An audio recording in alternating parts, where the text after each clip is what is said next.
Election day is coming up quickly. We're now just 30 days away, and both presidential tickets are ramping up efforts on the campaign trail, focusing heavily on the battleground states. Thanks for joining us for Face the State. I'm Doug Petcash. Just days ago, we saw what will be the final debate between the two campaigns. Ohio Senator J.D. Vance and Minnesota Governor Tim Walz went head-to-head in the only vice presidential debate. Former President Donald Trump is saying he will not debate Vice President Kamala Harris again. On the debate stage, Vance and Walz went back and forth on the economy, abortion, foreign policy, and other issues. At one point, when discussing solutions to immigration, Walz called out the false claims Trump and Vance amplified about Haitian immigrants in Springfield, Ohio, eating pets. Look, we fix this issue with a bill that is necessary, but the issue on this is what happens when you don't want to solve it. You demonize it. And we saw this, and Senator Vance, and it surprises me on this, talking about and saying, I will create stories to bring attention to this. That vilified a large number of people who were here legally in the community of Springfield. Look, in Springfield, Ohio, and in communities all across this country, you've got schools that are overwhelmed. You've got hospitals that are overwhelmed. You've got housing that is totally unaffordable because we brought in millions of illegal immigrants to compete with Americans for scarce homes. Also during the debate, there were some tense moments during a back and forth over former President Trump's refusal to accept the results of the 2020 election. Another race tightening up right now is for one of Ohio's U.S. Senate seats. Which party holds the Senate majority is on the line, as Democratic Senator Sherrod Brown is running for re-election against Republican Bernie Moreno. The two candidates and their supporters are spending millions of dollars in advertisements for what's expected to be a very close race. Joining me now to talk about all of it are longtime Republican strategist Terry Casey, who has helped debate prep for some big-name Ohio politicians, and longtime Democratic strategist and former Ohio Chief of Staff for late Senator John Glenn, Dale Butlin. Gentlemen, as always, thanks for being here today. Happy to be here. Well, first of all, several days have passed since the vice presidential debate. Dale, we'll start with you. Do you think that this moved the needle at all with undecided voters? As you know, Doug, I've said on this show several times that I don't think, historically speaking, vice presidential candidates or debates don't really matter very much, given the fact that the post-debate polling is showing that voters are almost equally split on who they thought won. I saw one CNN, 51% said Vance, 49% said Walz. I've seen some 50-50. Yeah, I don't think this one is going to move the needle much either. The fact is, this race is still tighter than a tick, with Kamala Harris holding a small but persistent lead both nationally and in 6 out of the 7 battleground states. Barring an October surprise of some sort that will shake up the race, I don't think, and this is where I'm going to depart from conventional wisdom, which says, oh, it's all going to come down to these undecided voters. I don't think there really are many undecided voters left. I think the ones who are left are probably people who aren't going to vote. So I think what this is going to turn on is which candidate is better able to mobilize its base to get them to the polls. In other words, the ground game is going to be crucial. And if that's the case, that's good news for Harris, because her ground game is much better funded and organized than that of Donald Trump. And Terry, how about you? Do you see any impact from the debate? Well, I agree in part with Dale. The debate might not change that much, but because the race is so close, especially in Pennsylvania, that turnout is the big difference. But I think one of the things, I looked at the New York Times from last weekend poll in Ohio, and when you looked at it, you look at Quinnipiac in Georgia, North Carolina, one of the key deciding factors is voter enthusiasm.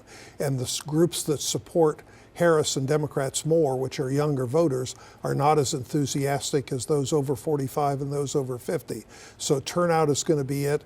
And the reality is Harris is a much better campaigner and has a better campaign than what Biden would have had and how he was getting people unenthusiastic.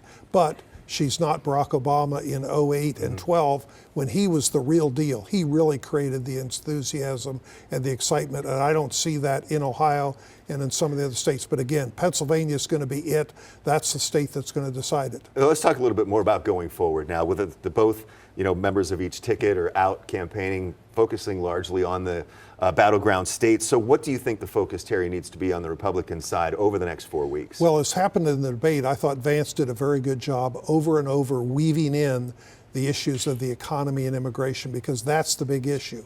Now, the Democrats want to make it all about abortion, but when you look at that New York Times poll from last weekend in Ohio, abortion is a top issue, but it's mainly among Democrats. It doesn't resonate as much among the other groups that are more likely to be the swing groups. The issues there are the economy, inflation, immigration. Those are the big issues with the people more in swing, more in question. Dale, how about for you? What do you think the focus on the Democratic side needs to be in the next 4 weeks? In terms of territory, I think the blue wall, Wisconsin, Michigan, Pennsylvania, are absolutely critical. If we win those 3, it's over. Having said that, on the topic of issues, I disagree with Terry. Obviously, we're not trying to make this all about abortion. This election is really, in its essence, about 2 things: freedom and democracy. Abortion comes under the heading of freedom. But Terry, whether you talk about inflation, which by the way is down very, very low now, right around where the Fed wants it to be, it's fallen like a rock. But the fact is, inflation rates come and go, interest rates come and go. If we lose our democracy, it's going to be really hard to get it back. And the fact of the matter is, Donald Trump is the only president in American history who tried to overturn an election, fomented a mob to attack the Capitol, came up with a fake elector scheme, and in my judgment, that fact alone, regardless of what you think about any of his other policies, that disqualifies him from ever being president again. Sorry, Dale, you missed the major point. You've been in Paris the past week or so. You haven't been to the Kroger store. When I was there last weekend, I saw a lady with a grocery cart full going out, and I just said, curiosity, how much did that basket full of groceries cost you? $300. I mean, people going to the grocery store, the gasoline prices are down a little bit, back up some. The grocery store, the inflation, those are the real issues that are impacting people in Ohio and in these other target states like Pennsylvania. I believe that people are more concerned about their democracy, Terry. And again, this is the only man in the history of the U.S. who has tried to overturn the results of an election. Look at the polling, Dale. Look at the polling. I'm Inflation, looking at the polling. Economy, that's the top issue. Well, that's what you said 2 years ago, too, Terry, when there was going to be the red wave. New Remember York that Times one? is very clear. Do you not think that the pocketbook Of course, issues are above what you're talking about? I think the pocketbook issues are very important. But again, I say, are groceries still too high? Yes. Gas has been falling. We have the lowest inflation rate of any industrialized country in the world. And by the way, I know the Republicans love to blame inflation on Joe Biden, but the fact is, inflation was worldwide. It was the result of the pandemic and all the supply chain snarls. All these other countries that had higher inflation than we did they weren't suffering under Joe Biden's policies. Inflation was everywhere, and we have solved it faster than other countries. But people in have. Ohio and Pennsylvania don't live in these other countries. They live here. They go to the Kroger store. They know what the prices are. Let's get to some other things. As I said in the debate the other night, we've got a lot to get to. Turning to the Senate race now between longtime incumbent Sherrod Brown and Republican Bernie Moreno. Terry, starting with you, what do you think of the tone of this race, the way it's gone, on the airwaves? Well, one of the things historically, and I'll deal with facts, Sherrod spent most of his money, tens of millions of dollars in the spring and summer.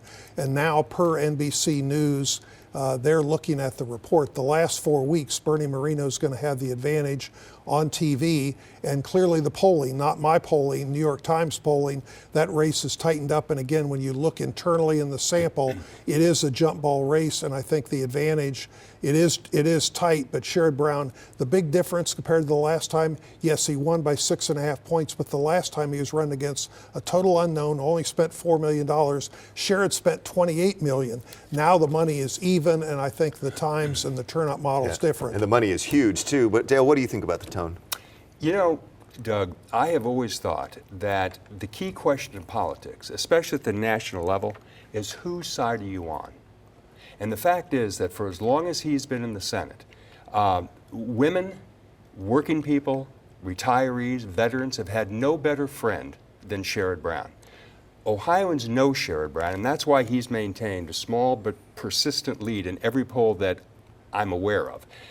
The alternative, of course, is Bernie Moreno, a car salesman turned politician who's been sued 13 times for stealing from his employees and is so extreme that he backed an abortion ban with no exceptions for rape or incest. This race should not be close, but as President Kennedy once reminded us, life isn't fair. But he does have Trump's endorsement, so what do you respond to that, Well, Terry? the big thing is that Brown has tried, much as Tim Ryan did 2 years ago when he spent $50 million to say, I'm Trump light, I'll be with Trump on these issues. I don't think voters in Ohio believe it. They now realize he is more liberal, and he's too tight with 97% Biden voting record. So I think Sherrod's got a problem. He knows it. It isn't over yet, but in the final 4 weeks, advantage to Moreno because he's got more firepower on TV. Let's be honest. Everybody at this table knows that what will happen in this race depends on the size of Trump's winning margin in Ohio. Agreed. Yeah, and like, real quickly, what is at stake in this? You know, as far as the, the balance of power. It looks like on the Senate, even when you talk to top Democrats, between West Virginia and Montana are both going to go Republican. So probably the Republicans are going to have the advantage in the Senate. The question is, does Ohio, Pennsylvania, do they swing or not, which might increase it from 51 seats to 52 or 53. So Ohio's important, but it looks like the Senate's probably going to be Republican. Well, maybe. But here's the thing. That is the conventional wisdom, that if Montana and Ohio both go red this time. And West Virginia. Well, West Virginia's a given. That's gone.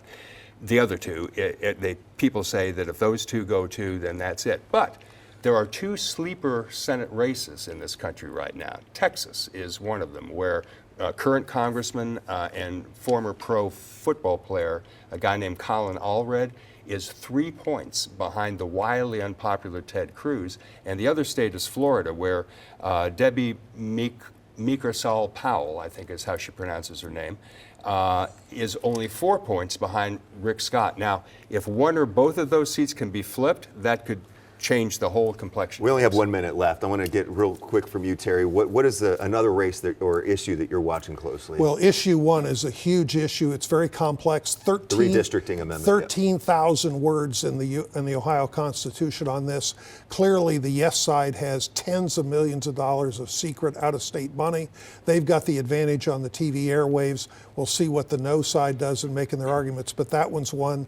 The yes side's got an advantage, but 4 weeks to go. And how about for you, Dale? I will fearlessly predict today that issue one is going to win for a very simple reason. It does what the voters of Ohio have repeatedly said they want. So to our viewers, I would say, don't be taken in by the lying television ads and the misleading ballot language that the politicians are trying to fool you with. If you want fair lines that are drawn by citizens and not politicians, if you want an end to gerrymandering once and for all, vote yes on issue one. Quick rebuttal, Terry.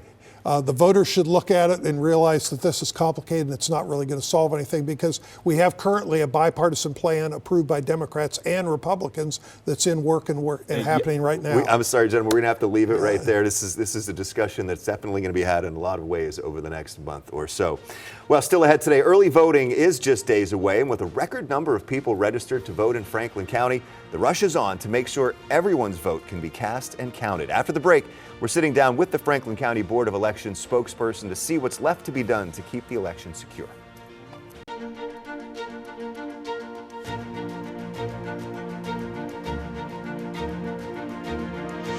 Welcome back to Face the State. There's still a month to go before Election Day, but you will soon be able to cast your ballot for president, senator, and so many other important races and issues in Ohio. There are some key dates to keep in mind. Right now, military and overseas absentee voting is already underway in Ohio. The deadline for you to register to vote is tomorrow, and then you can register online up until 11:59 tomorrow night. You can do that at voteohio.gov or find the link in the voter guide on 10tv.com.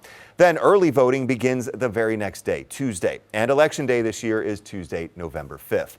In order to vote, you'll need a valid photo ID. Those include an Ohio driver's license, state of Ohio ID card, U.S. passport or U.S. passport card, a U.S. military ID card or Ohio National Guard ID card, or a U.S. Department of Veterans Affairs ID card. Meanwhile, the Ohio Secretary of State's office tells us more than 8.1 million Ohioans are registered to vote. That's the most we've seen in recent general elections. And in Franklin County, we could soon hit 900,000 voter registrations for the first time ever. Joining me now to talk about all of this is Aaron Sellers, the spokesperson for the Franklin County Board of Elections. Aaron, thanks for being here. Thanks for having me back. Hey, well, first of all, what's going on right now to prepare for the big start to absentee or early voting, I should say? Yeah, so there's lots of things that are going on, and it's not just happening over the last few days. This is a long cycle to get ready for this. But there's a lot of hubbub at our office. The absentee teams have set up. The early vote center is ready to go. We've got people trained, and we're ready for Tuesday. Let's talk about voter registrations real quick because the deadline is right here. It's pretty easy to register if someone hasn't done it yet. Yeah, it's really easy. Monday is the deadline. Boards across the state will be open till 9 o'clock, including here in Franklin County. They can go on our website, the Secretary of State's website. You can register online at voteohio.gov. Yeah.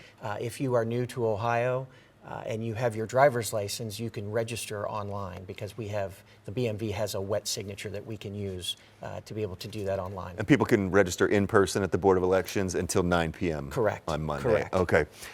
How is voter registration going in Franklin County for this huge election? I mean, obviously, in presidential cycles, there's lots of registrations. This is every 4 years, folks want to participate in electing a president. So we're getting a lot. We're up to, I think, 898,000 plus voters. I would suspect by the end of the day on Monday, we'll be over 900,000. And you've never hit that mark before, right? I've not seen a number that high here in Franklin County. Obviously, we're a diverse county. Lots of people have moved here over the years, and I think that's the interest is high, but the population's also getting bigger as Yes. well. What can voters expect to encounter when they start showing up for early voting on Tuesday? Well, the most important thing is that they bring a proper ID. A state driver's license, current driver's license, state ID. And we have a graphic we can put up. Yeah, for that. as all the things that you spoke to, those are perfect forms of ID. The one thing that I did want to stress is the Apple Wallet state driver's licenses are not a valid form of ID. So that will not be acceptable. And that's brand new. The governor just rolled that out the last couple of months where people can put their driver's license onto their Apple Wallet. But you're letting people know, Yes, not good. That is not a form. You'll have to bring an old-fashioned ID. So let's talk about the process a little bit. What happens to the absentee ballots when they start coming in? So what we do at the board, we're enabled by law to be able to prepare the ballots when they come in. And one of the things is everything that's done at a Board of Elections is done in a bipartisan way. But we are able to process and get all of that information ready.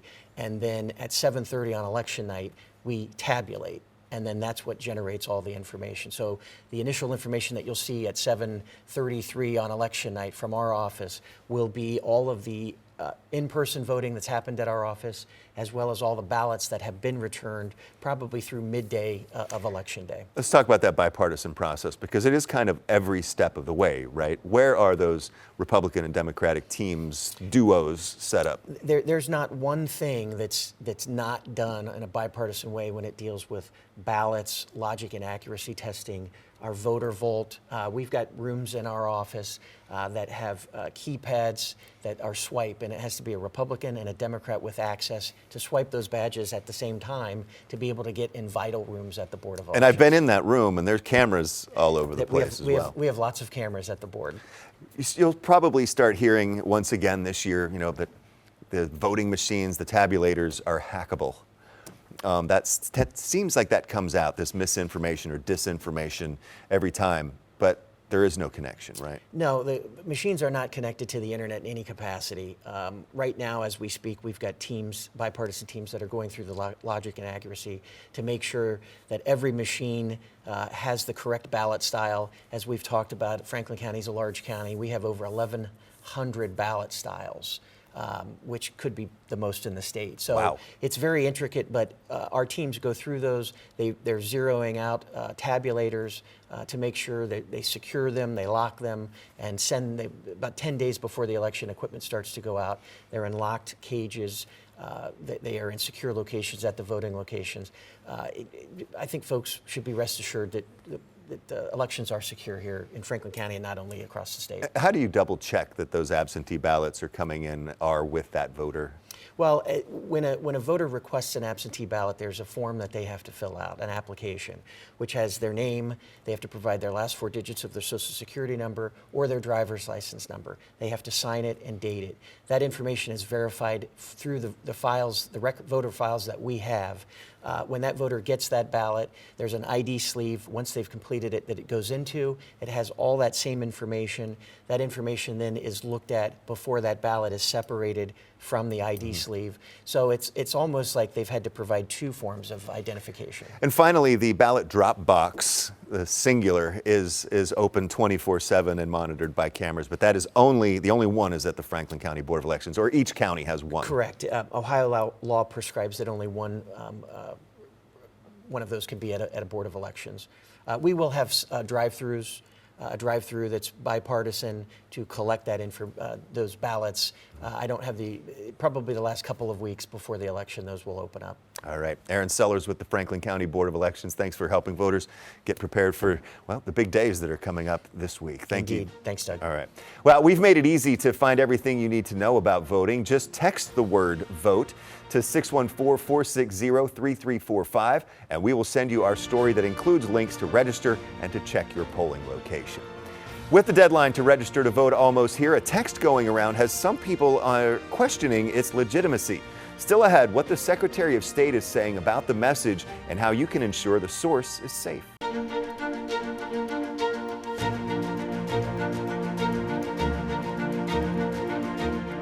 With tomorrow's voter registration deadline upon us, some people are getting messages that appear to be from official state offices saying they're not registered to vote and include a link to do so. So should you trust it? 10 TV's Angela Ann took this concern directly to Secretary of State Frank LaRose to verify. This is just one example of a text message some people are getting. It reads, "We have you in our records as not registered to vote. Check your registration status and register in 2 minutes." So the question, will the Ohio Secretary of State's office or your county board of election contact you asking you to register to vote? Let's verify. To get the facts, we went straight to Ohio Secretary of State Frank LaRose. He says when it comes to text messages and mail asking you to register, that will not come from them. Instead, LaRose says they're usually from parties or other organizations hoping to get people to register. Sometimes they create something that looks like it's official because they think people are more likely to open it. LaRose says another thing that should stand out with this text is this link included to register to vote. To be clear, though, if it doesn't take you to voteohio.gov, it's not the official voter registration site. Look for that .gov domain. That's a clue to make sure that you're going to the official government website. And when it comes to the mail, LaRose says always look for the official election mail logo. Election mail from us or from your county board of elections will always have that distinct official elections mail logo that the U.S. Postal Service prescribes. That's a trademarked logo. Nothing else can have that on it. So we can verify that no, the Secretary of State's office or your county board of elections will not send you text messages or mail asking you to register to vote. With your Verify, I'm Angela Ann. Good information right there. The Franklin County Board of Elections also confirms with us that they will never send you a text about registering to vote. Thank you for joining me this week for Face the State. I'm Doug Petcash. I'll see you next Sunday at 11:30 as we get ever closer to Election Day.